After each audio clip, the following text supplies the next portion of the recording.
VTV ఆంధ్రప్రదేశ్కు స్వాగతం. విశాఖ జిల్లా నర్సీపట్నం మున్సిపాలిటీ బలిఘట్టం వద్ద ఉత్తరవాహిని నదీ తీరాన డంపింగ్ యార్డ్ వద్ద విశాఖ జిల్లా రూరల్ డివిజన్లు నర్సీపట్నం, అనకాపల్లి, పాడేరు, చింతపల్లి డివిజన్లకు సంబంధించిన సుమారు 41 పోలీస్ స్టేషన్ల పరిధిలో 2018 సంవత్సరం నుంచి 657 కేసులలో పట్టుబడిన 22,429 కేజీల గంజాయిని కోర్టు ఉత్తర్వుల మేరకు ఈరోజు విశాఖ రూరల్ డిఐజీ రంగారావు ఆధ్వర్యంలో ఏర్పాటైన కమిటీ పర్యవేక్షణలో డిస్ట్రక్షన్ చేశారు. ఈ గంజాయి విలువ సుమారుగా 20 కోట్ల ఉంటుందని అంచనా వేశారు.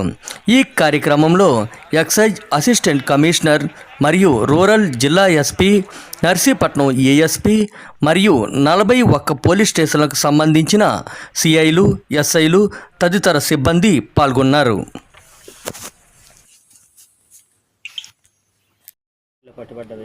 వెహికల్స్ కోర్టు ఉత్తర్వులు తీసుకుని వాటిని ఆక్షన్ చేయడం జరుగుతుంది. సీజ్ చేసిన తర్వాత వాటిని కూడా ఆల్మోస్ట్ 27 వరకు కూడా దాదాపు